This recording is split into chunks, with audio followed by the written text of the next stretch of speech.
other people can see us. It says we are now live on Facebook. I think this is really happening. Again, we're going to confirm that this works because, you know, as we talk about embracing the suck and resilience, y'all, we have to learn from our experiences. And last week we went live for just me to see because, you know, that's helpful. So now we are live and on Facebook. Jessica's going to confirm that for me here in just a second. Or if you're there and you can see me, just give me a hello. Let me know that you are with us. I hope you are all having a wonderful Thursday and a start to your this month of December. Once Jessica confirms we're in there, we're going to get started here. Can you see us? Can anybody see us? So I cannot see us on your page. Son of a nutcracker. Let's try. Right? There. I even refreshed. Let's see. Here we go. Tell me if you can see it now. Oh, maybe. It says we got somebody viewing it. Oh, so. I see us. Hey, all right, cool, wonderful. Well, welcome back, everybody. We're a minute into this thing. We're talking about student resilience, chasing the awesome life. Again, I'm Nick DiStefano, and I am honored and excited to have with me today Jessica White from Paco Hernando State College. And I'm going to let her introduce herself to you all. I do have to say I am extremely grateful to her. My original guest for this week had to bow out last minute, unfortunately, due to a death in the family. I will have him back with us in future weeks. So we're thinking of you, DeMario. I reached out to a bunch of people, messaging people. Jessica and I just met, goodness, what was this, back in October. I did a keynote for Florida College Florida College System Student Government Association, FISCA. And Jessica and we're talking about some stuff for the spring, and she's been kind enough to step in, and I'm very grateful for that. So with that, Jessica, tell us a little bit about yourself, what you do down there in Florida, what school is like, and then we'll jump into our questions. Awesome. Well, thanks for asking me, Nick. I really am excited to be here with you. It was an honor to meet you. You're very energetic and happy, and really brought a breath of fresh air to me. So I'm excited to be here. I did my hair. I wore big people clothes. It's awesome. So like you said, I'm Jessica White. I work at Paco Hernando State College, and that is about 45 minutes north of Tampa, Florida, which is right in the center. And I work at a 2-year school, 100% commuter. And so it's been interesting. Like so many unknown factors, right? I listened to some of the other interviews you did, and when you have residential schools, it's very different than when you already are 100% commuter. Yeah, it's a lot more difficult to do programming. So we'll talk more about that, I'm sure, as we go. But we have 5 campuses, almost 6. So we're growing, and yet with 2020, we're not. Our enrollment's down. So it's been interesting.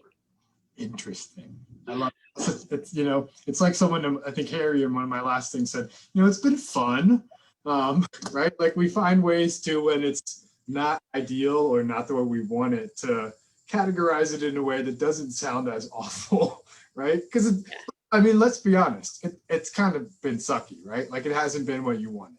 Right? Well, yeah, like literally the other day, before you texted me and asked me to come on, we're doing this huge project, which I'll tell you more about. But my SGA president was talking about your presentation about how important it is for us to embrace the suck.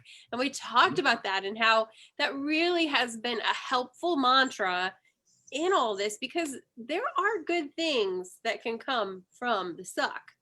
We just have to be brave enough to look at them, find them, sift through it, get there. Yeah, write them down like 14 times till you remember that it is a good thing. You know, tell your friend, tell your mom, your dad. You know, post it on social media, because even you're right. Like it's so difficult to find and then remember it. Yeah. It's like I'm so focused on this negative piece of it, like this awful thing. Like, and that's who we are as humans. You know, it's like what helps us, you know, survive at the end of the day. So how are you doing? How are things? How would you say you're holding up in all of this? I got to ask about you as a human before we get into your students. Well, I appreciate you asking me that. I don't know. Nick, I have a very complicated, rich, beautiful life. In our house, we have a house in the woods with 5 acres of land, and it's becoming the White House compound. Okay. Stay with me for a minute here. Okay. We have my husband's parents have their own house on the land. And then we have his grandmother who lives in the like in-law suite of our house. And then my mother lives with us. Oh, I wow. have, yeah, I have a 15-year-old who still lives at home. Obviously, he's 15. And then my husband who broke his ankle about a month ago. Oh my goodness. I don't know how I'm doing, Nick. But like I said, I got dressed today. I'm here. Big girl clothes. I am. But no, really, I think without friends to like, even if it's just texting each other to be like, how are you doing? You okay? I love you. It really matters to have those people that you can be like, rah, and then yay. Yeah. All of it. Yeah. That I think, that what you're talking about is that connection, and it's that sense of a desire for kind of belonging, right? Like we want people to like be with in the good, the bad, all of it in between. And sometimes it's not just the people in the White House compound that you want, right? Like, if she just had to live with me all the time and didn't have anybody else, I probably wouldn't be here having this conversation with you, right? We need people. Like she needs people, I need people, our students need people. We need that like person to be with, like embracing the suck. I tell people all the time, it's not a solo act, right? I carry a weighted backpack around, but I don't carry it around by myself. Sometimes I give it to someone else and we share, So, cool. I appreciate your honesty. How are your students doing? How are things? I mean, obviously you said it's interesting on campus, but what have they done well? What have you seen work with them? Maybe what are some of those failures that have happened over the semester for you all?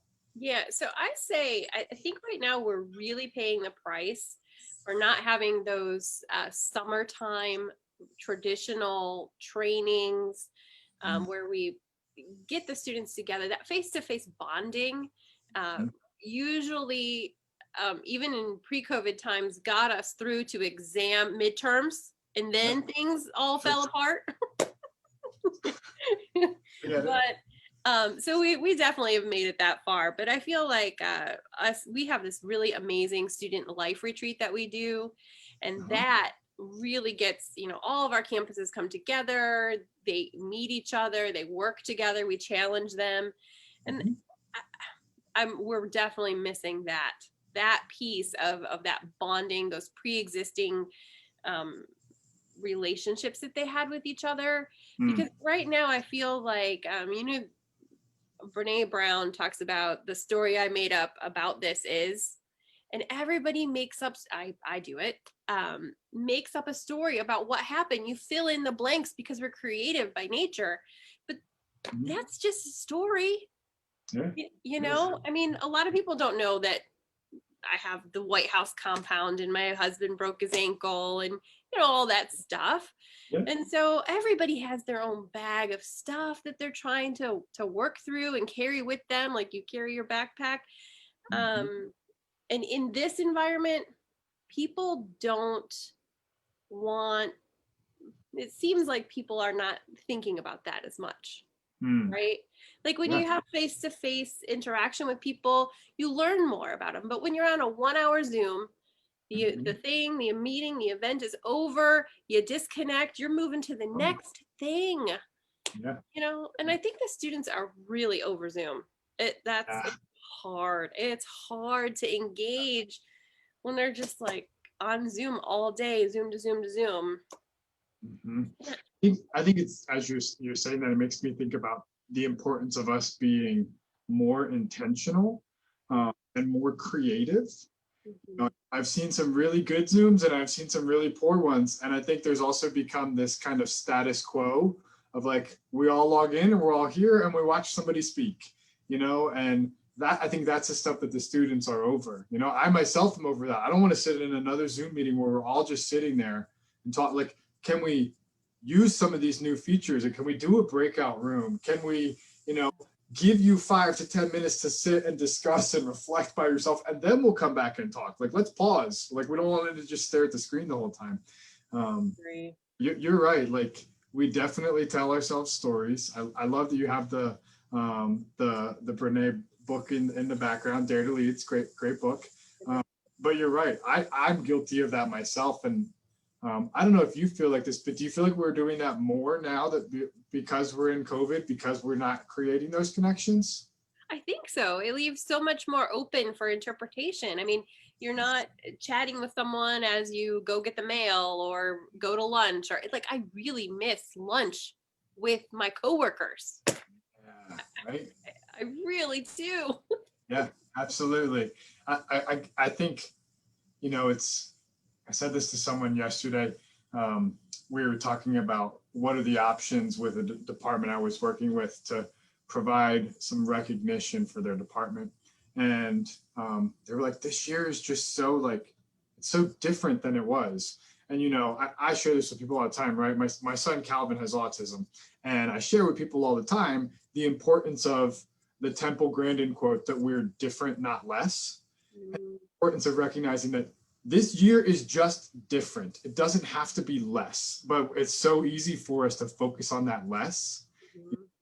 You're confirming that even in what you're saying. I think you're right.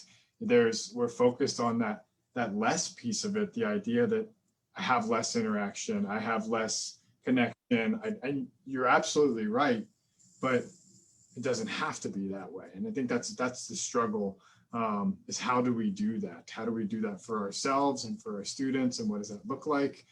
And I think it takes creativity and intentionality.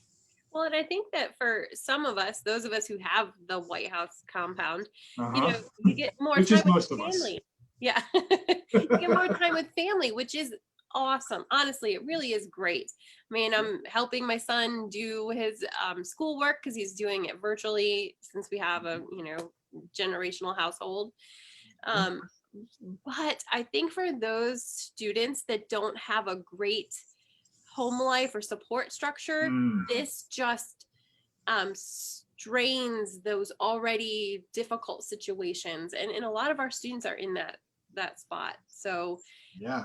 And when you have that where it's not fulfilling where you're at, then that's when you see some of that negative energy come out in group dynamics, because they don't have the blessing side of what 2020 can be bringing us.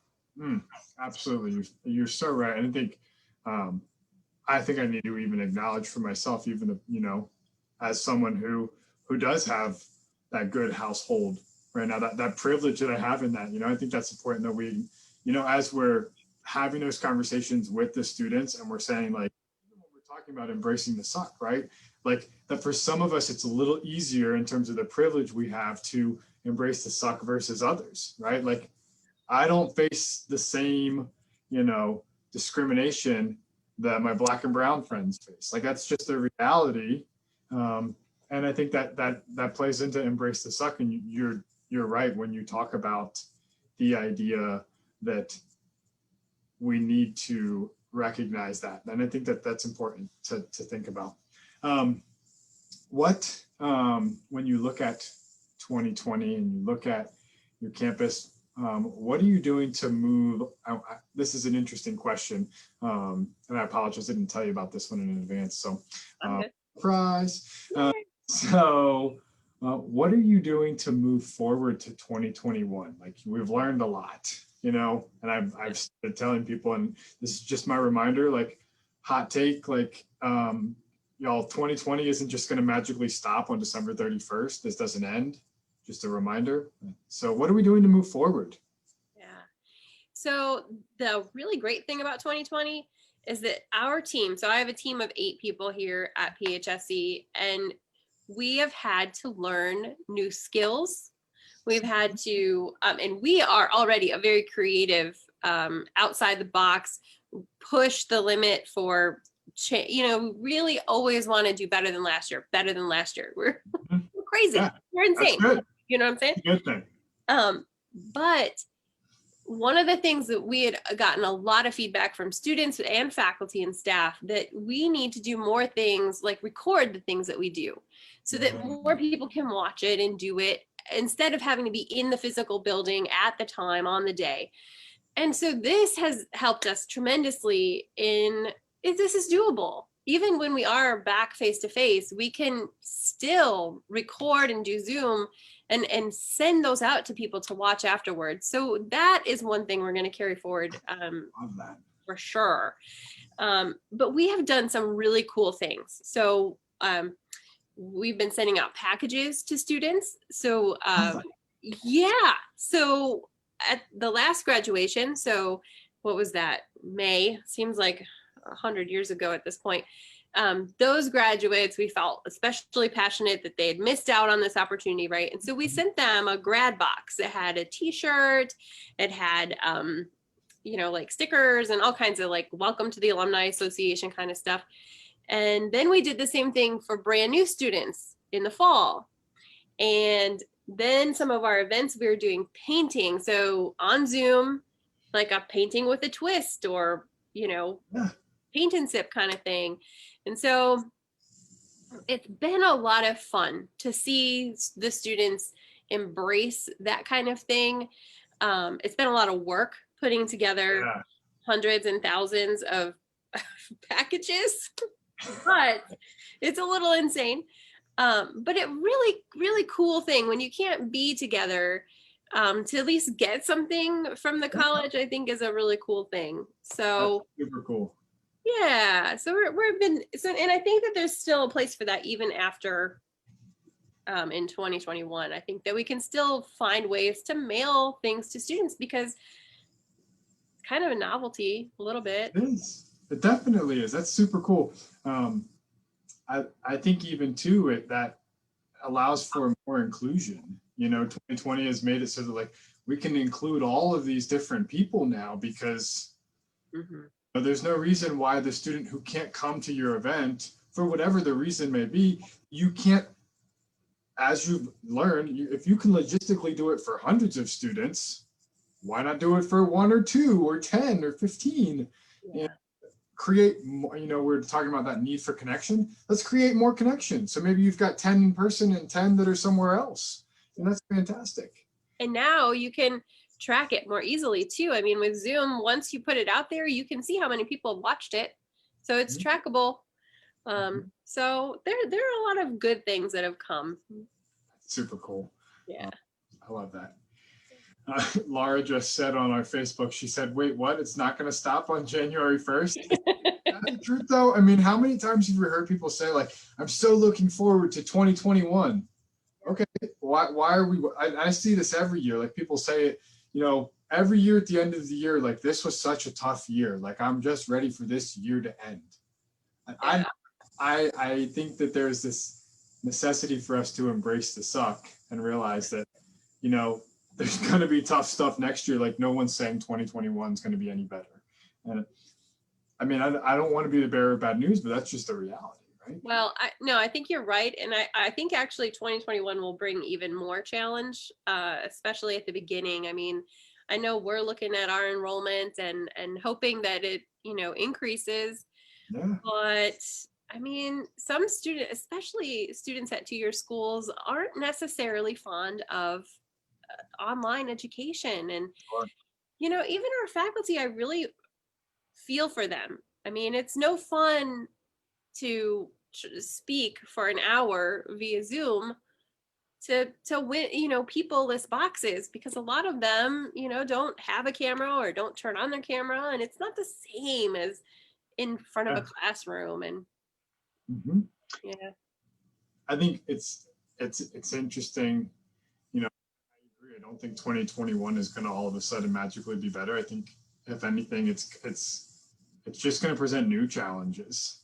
And I think one of the things that I hope people will do as we move towards 2021 is to start embracing some of those challenges. I feel like a lot of 2020 has been just, this has been really tough and this has been really awful. And we've just made it work, so to speak. You know, many of these interviews we've talked about, like, we're just doing the best that we can, you know, but I think we're going to get to a point where we need to stop just doing the best that we can. And we need to figure out, how do we take this to the next level? Which is why I asked the question of, what are we going to do in 2021 to move forward, to say, okay, we know we have to do this stuff. This isn't going anywhere. Let's stop trying to figure out what the new normal is and just make something awesome. Like, let's just do this thing, right? Yeah. Cool. Awesome. All right. So my last question for you is, what other tips do you have? Any tricks that you would offer to either students or to higher education professionals, people who do jobs like you do, like I do, like so many of us who just have a passion for student leadership and student engagement? As we move to the end of 2020, what tips, tricks do you have for those people? So I think the number one thing is to just do something simple for someone you love. So just text someone that you love them, or thank you for all the support you've given me, or like, it just is such a wonderful feeling when you get that kind of a message from a friend. I have a friend, Dean, who walks the beach every day, and so he just will randomly send me a text with, you know, a picture of the beach. And I just think it's important to fill the tank of other people that you love and that you value. And then I think taking that time for yourself, like really taking the time for yourself. And I am the worst at saying this and then not doing it.